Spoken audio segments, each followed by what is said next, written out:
जिस सरदार पटेल को गांधी के अनुयायी कह करके और डॉक्टर अम्बेडकर का सबसे बड़ा विरोधी साबित करने का प्रयास किया गया है। आप डॉक्टर मधुमेह की किताब पढ़ें, उस समय के तथ्यों को देखें।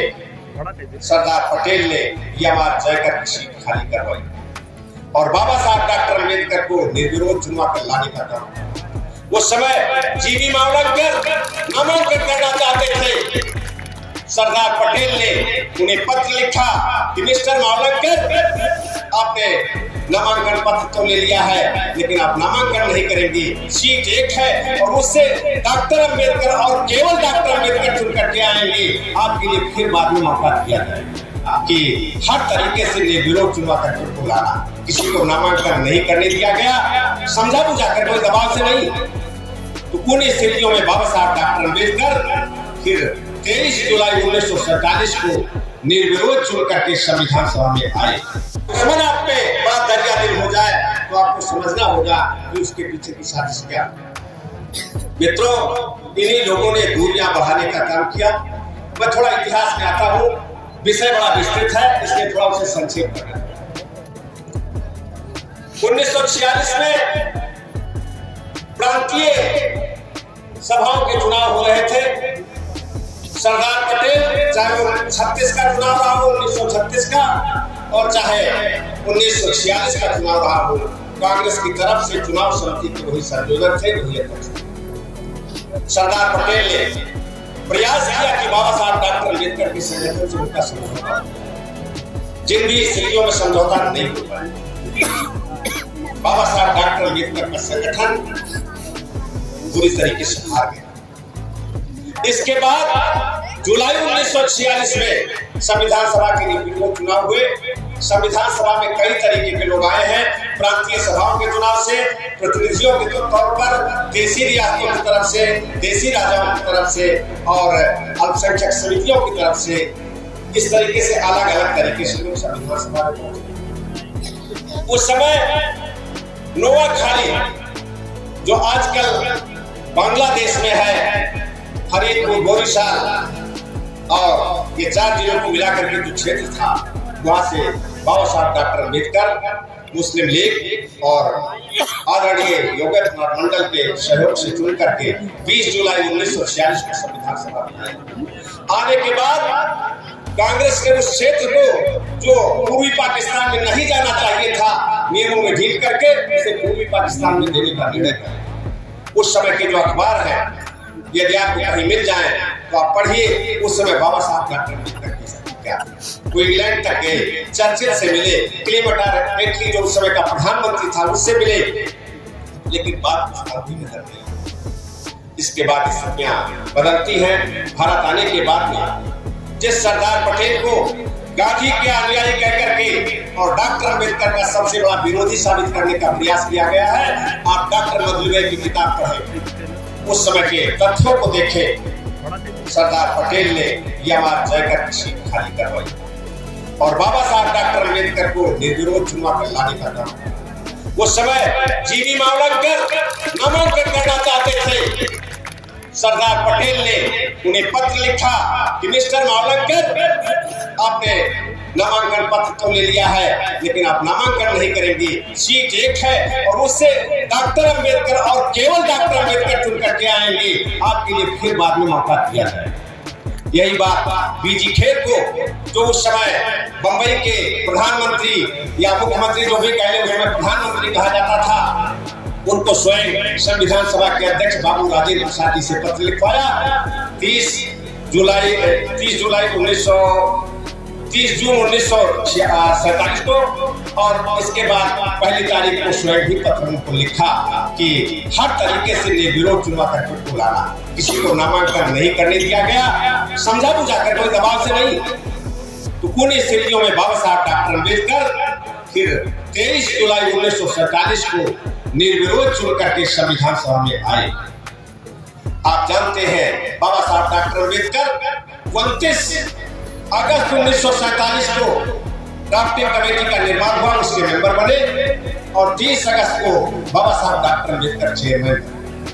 बाबा साहब डॉक्टर अम्बेडकर ने उसमें कहा, जब मैं संविधान सभा के ड्राफ्टिंग कमेटी का मेंबर बनाया गया तो मुझे मुझे आश्चर्य हुआ। और जब मैं ड्राफ्टिंग कमेटी का चेयरमैन बनाया गया तो मुझे घोर आश्चर्य हुआ, क्योंकि मैं तो संविधान सभा में सिर्फ दलित समाज डिप्रेस्ड क्लास जो था उसका सेफ गार्ड में काम करने के लिए आना चाहता था। मुझे संविधान सभा के निर्वाचित सभा का चेयरमैन बनने के लिए नहीं, लेकिन जब बनाया गया तो मुझे घोर आश्चर्य हुआ। बाबा साहब डॉक्टर अम्बेडकर कानून मंत्री बनाए गए।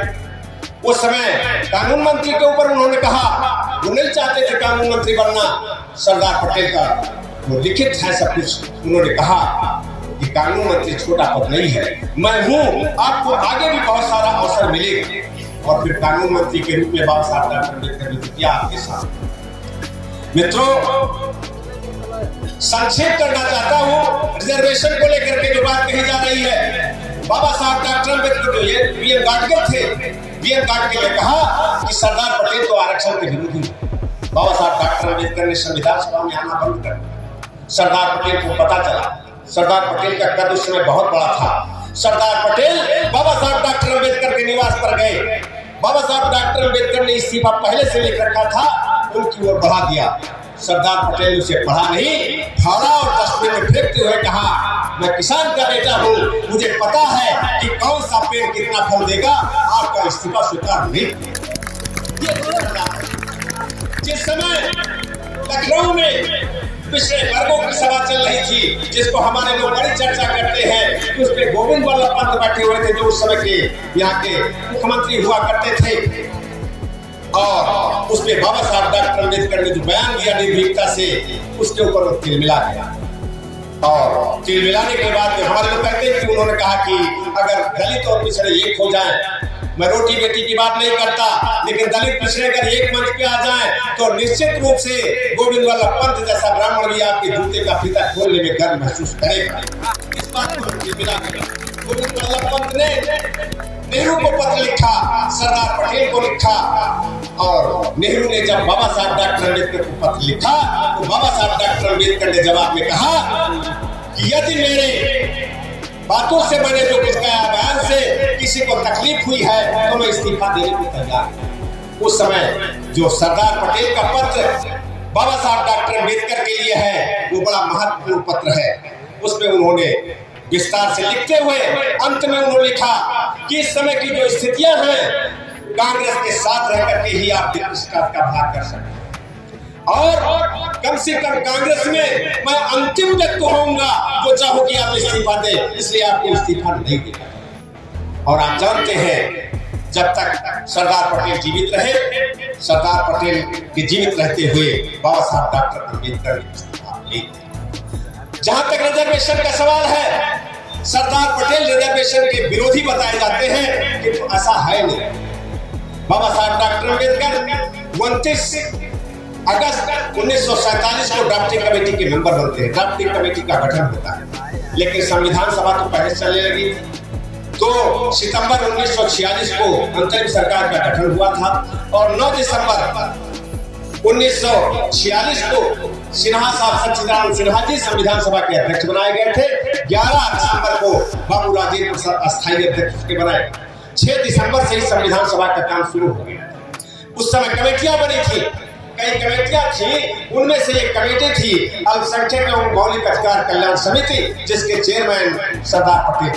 सरदार पटेल ने 23 अप्रैल 1947 को ही एक पत्र लिखा था संविधान सभा के अध्यक्ष बाबू राजेंद्र प्रसाद जी को, जिसमें धारा 5 में का और खा का उल्लेख था, जिसमें पहले था कि अब हम समान हो गए, हर व्यक्ति समान हो गया है, और खा में था कि अब कोई भेद नहीं होगा, चाहे वो वर्ण हो, चाहे जाति हो, चाहे धर्म हो, इस आधार पे, लिंग के आधार पर कोई भेद नहीं होगा।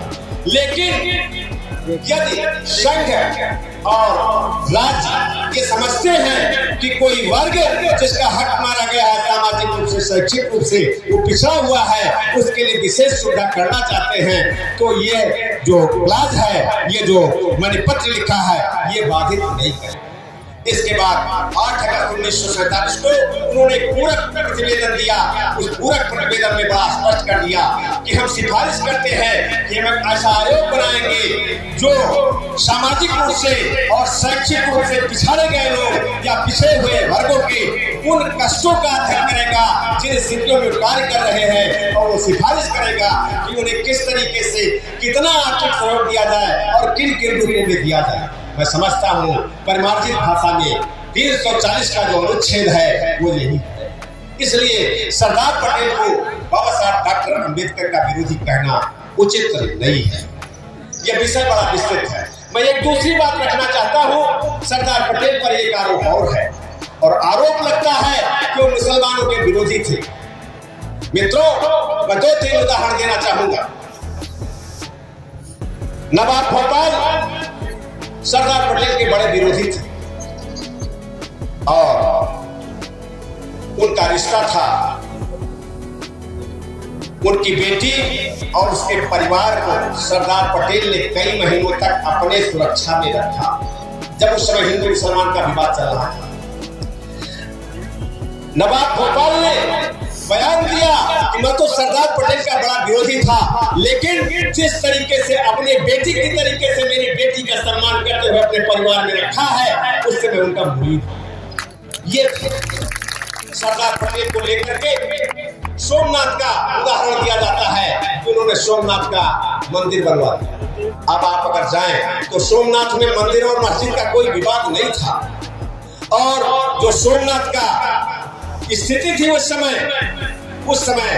जिस तरीके से महमूद गजनवी ने उसको रौंदा था, तो वहां जो पंडित पुजारी थे हजारों की संख्या में, वो खड़हर बता रहा था कि पंडित पुजारी अय्यासी में डूबे हुए थे धर्म के नाम पर, और यहाँ के राजे रजवाड़े एक दूसरे से लड़कर राज छीनने, उनकी बेटियां छीनने में लगे हुए थे। किसी को देश की सुरक्षा का ख्याल नहीं था, और बनिया उनकी गुलामी कर रहा था, अपने पैसे दे रहा था, और यहाँ की जहाँ आम जनता जो मेहनत का जनता है वो गुलामी का जीवन जी रही थी, वो अपनी बेबसी पर जीवन जी रही थी, और हजारों हजार लोगों को गुलाम बना करके महमूद करके ले गया था।